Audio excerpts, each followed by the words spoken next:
welcome to the Guide to Light show, and I am Martina, Bilek, your host for today. So, some things I've been going over with my students this week is omens, and until I get a caller come in, I thought we might talk about omens. So we might know the old black cat going across the pathway might be a sign of bad things to come, or picking up a penny, you'll have good luck, all those. But I think we can modernize the whole thing with omens. Omens really are an energetic signature of something that is going on. So when something new comes into your energetic field or your aura, you pick it up. And if we have set the intention to see an omen for the day, then we might just see something that is a little bit unusual. Now, a lot of people do say, well, what is an omen? And they might be waiting for something, really out there. But an omen, I have found in my experience, is something that's the behavior is a little bit different, or if there's something in a place where it wouldn't normally be. So, for example, you might be walking down the street and all of a sudden an animal from the zoo runs across the road. Well, that doesn't belong there. Maybe a dog or a cat does. Well, that's certainly, I would consider an omen because it's slightly unusual. And it's an unusual thing in all of our experiences. Because we all have different experiences, there'll be different omens for people. Me, for example, birds come to me as omens. So if I see birds that are unusual for my area, I will take that as an omen, and I do believe that they carry spirits and they have messages. For other people, an omen might be them kicking their toe 3 times that morning, so it could be certain things like that. The important thing is not to look too deep into whether the omen is positive or negative, but to take on that there is something that is outside of the realm of normal. And this is where we come in with omens. So by training yourself to look for omens or setting an intention to look for omens in your day, helps you become more energetically aware of things going on around you. And this heightens your psychic senses. Now, this is a wonderful tool to do to get your psychic senses working on default. And I believe we may have a caller coming through, so I'll just see who's coming through. Okay, we have Rachel from Texas. Rachel, hello, darling. Welcome to the show. Hi. How are you? I'm great. Thank you for having me. My pleasure, Rachel. You got such a charming voice. Thank you. It's that Texas accent. Yeah, it's a beautiful accent. A beautiful accent. How can I be of service to you today? Okay, so now, do you speak to the other side? I certainly do. They never stop speaking. Well, I have so many people up there, so do you feel anybody coming through? Yeah. When I was tuning in before the show, I had a room full of people, but there's one lady that's pushed to the front. Oh yeah, I got all of them. Would you like me to Would you like me to bring her through for you, darling? Yes. Who is it? Okay, I'll just describe her. So this woman's probably about 5'6". She's slim. She's got blonde hair, it's sort of slightly going grey, down to about here. She has a fringe coming off a little bit to the side, and she speaks straight down the line. There's no messing about, and there's no grey areas with this woman. She's very black and white. Would you understand this lady? She has blonde hair, you said? Yes, sandy blonde. Not sure. Okay, I'll bring through some more details for this lady, and we'll see if we can place her for you, okay?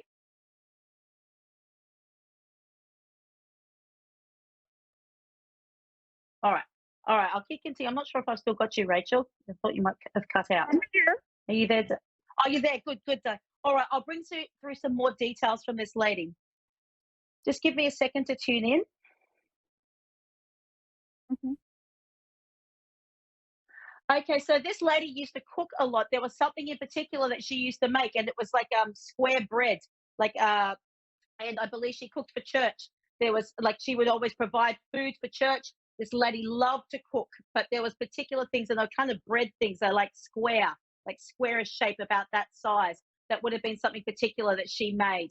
I'm also seeing that uh, her house always smelt like food, and she was always cooking something. But people who would come around to her house, there would always be food for them to come. And I feel like people would come to either just come to eat, or if they came to her for advice or anything like that, they would always get fed. Would you understand this lady?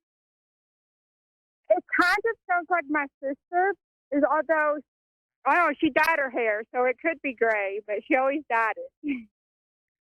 All right, but she had sandy blonde hair going grey. Would you understand that? Yes. And would you understand the cooking of the food and the bready sort of food? Like they're like square bread things. I don't know what they are. They look like scones or She something. loved to I'm not bake. sure. She was always baking. She could bake Okay. bread. Now was she straight down the line? Like it was always black and white. She would not sugarcoat anything. I think so.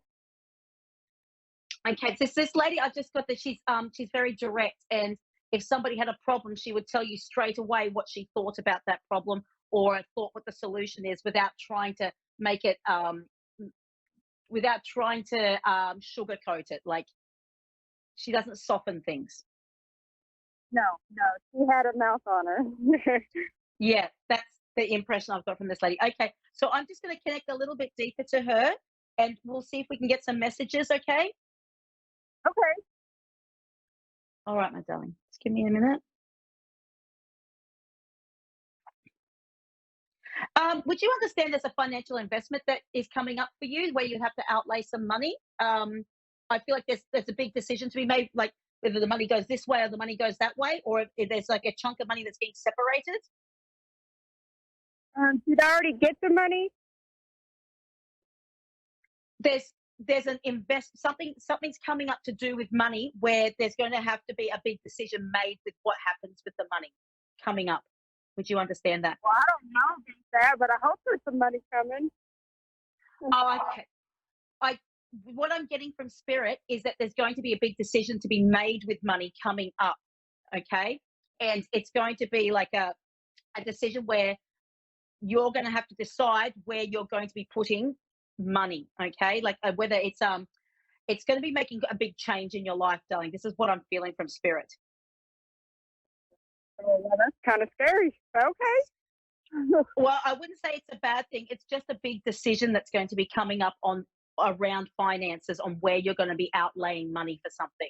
And I feel that this could be a step forward for you. I feel like there might be something coming in that's going to actually help you step forward. And that's why there's a big decision around it. Oh, that gives me some hope. All right. I'm just going to see what else she's got to say. There's this decision, though. I'm really feeling that there's going to be a bit of help from spirit coming around with this. I feel like it's going to be a really big decision. This might be to do with a new line of work, or a new income of some description coming in. But it's a big decision to make. So there'll be a lot of other moving parts around this decision that's going to make it hard for you to decide what you want to do. But she's indicating to me that there's someone that's very close to you, and I do believe it's a family member that's going to be helping you make this decision, and they may be involved with what this is all about. Okay. And I feel like this person also that's around you and that's living, this person who's living, has already made some very good financial decisions in their life, and their advice would be really good for you to follow. Sounds like my mom. Very financial. Okay, so yeah, so this is the spirit is indicating to me when this comes up, and I'm feeling like it's within the next sort of 6 weeks, the next 6 weeks to 8 weeks. This is coming up for you, sweetheart. So whatever you've been doing, or if there's something that you're putting out there, something's going to be coming in within the next 6 to 8 weeks, and to listen to that person who has got this financial intelligence would be very, very good for you. So I feel like they already sort of know how it will play out for you. Okay. All right. Interesting. Thank you. That's all right. I'll just see what else they've got to say because we've still got a bit of time.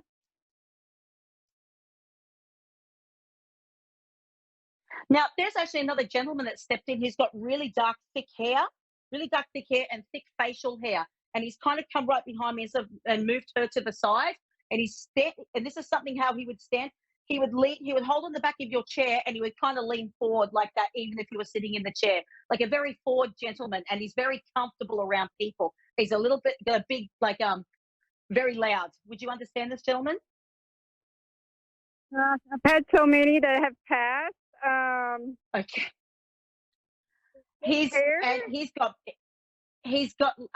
boots with heels on them, because I can hear them clicking when he walks in. And he's like the life of the party, this guy. It sounds like my Uncle David. Okay. I've only got 2 minutes, so I'm just going to bring a message quickly through from him, darling. Okay. Now, what's it to do with you dancing? Did you used to dance and then stop dancing? He loved to dance. He danced with my mom a lot, but I have always wanted to learn to dance. I just can't ever dance. He's saying you've got to get out and start dancing. But I have a feeling did you dance when you were younger? When you were like younger, like a young girl? I was a cheerleader and stuff, and I've been looking into dance lessons online. So well, he's giving me a strong push for you to do it. He's saying you're going to meet the most amazing people, and he said it's going to bring joy to your heart. Ooh, okay. Well, that makes and he's forward and he's loud. He's forward and he's loud, and he's just really pushing that energy through me. He's a delight, this guy. Okay, so but he's really pushing for you to do some dance. He's saying even at home. My sweetheart, I'm going to have to let you go. I apologize for not getting any more messages through for you, but Rachel, it's been such a pleasure. Bye-bye. All right, bye, darling. Well, thank you so much, everyone, for joining me on the Guide to Light show. And just remember to look at me up on Facebook, Martina Bilek, Psychic Mentor. I have a free Facebook group that teaches intuition, has heaps of resources, teaches psychic development, and keeps you posted on everything that I'm doing. So just going back to omens, what I want you to do is I want you to set an intention today to look for an omen, okay? And I want you just to pay attention to what comes through. It doesn't matter what that omen is. It's just going to teach you to keep a little bit more psychically aware. It's going to keep your energy open to anything. And omens always feel magical. And when we have our hearts open to magic, magic happens. Well, thank you so much, and I'll see you next week.